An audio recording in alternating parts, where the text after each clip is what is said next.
अस्सलाम वालेकुम, welcome back to my YouTube channel Waseem tech world. आज की इस वीडियो में हम देखेंगे जी वी स्टैक फार्मूले से अगर हमें किसी और शीट से डेटा उठा के यहाँ पे एक जगह पे इकट्ठा करना हो तो हम कैसे करेंगे। तो यहाँ पे सबसे पहली चीज़ आपके पास ये होनी चाहिए कि आपके पास ऑफिस 2021 या 24 होना चाहिए।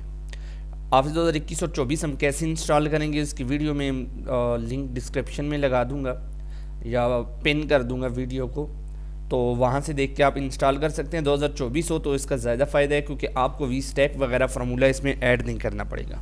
यहाँ पे आपने क्या करना है, इक्वल लगाना है। जूम कर लेते हैं थोड़ा सा, इसको इक्वल लगाना है वी स्टैक। जैसे वी स्टैक लगाएंगे ये कह रहा है एरे। एरे के लिए मैं यहाँ शीट पे जाता हूँ और शीट नंबर 1 से ही मुझे ये वाला जो डेटा है ये यहाँ से इकट्ठा करने है। कामा लगा के आपने आ जाना है जी DMC पे या एग्ज़ाम शीट से मैंने कोई अगर डेटा उठाना हो तो मैं यहाँ एग्ज़ाम शीट से भी इसी तरह से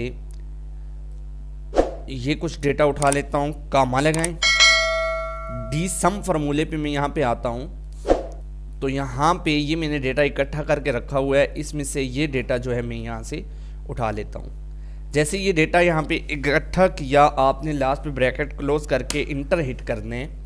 जस्ट आपके इंटर हिट करने की देर है कि आपका जितना भी डेटा है वो इस जगह पे आके इकट्ठा हो जाएगा। अब मसला ये है कि यहाँ पे डेटा तो आ चुका है लेकिन इस डेटे को आप रद्द-बदल नहीं कर सकते।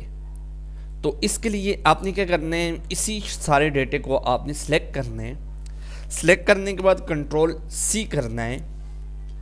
कंट्रोल C करने के बाद कंट्रोल Alt V करेंगे तो यहाँ पे आपने वैल्यू रख के इंटर हिट कर देने। तो ये अब आपका डेटा जो है ये ऐसे है कि जैसे यहाँ पे ही लिखा हुआ था। इसमें आप कोई भी रद्द-बदल करें, किसी तरह की कोई भी अमेंडमेंट करना चाहें तो आप कर सकते हैं। तो वी स्टैक का जो फार्मूला है वो उसके ज़रिए आपने किसी भी शीट से जितना डेटा भी लाना हो आप इस तरह से ला सकते हैं। तो इस तरह की और मज़ीद वीडियो के लिए यूट्यूब चैनल को सब्सक्राइब कर लीजिएगा। मिलते हैं नेक्स्ट वीडियो के साथ, तब तक के लिए खुदा।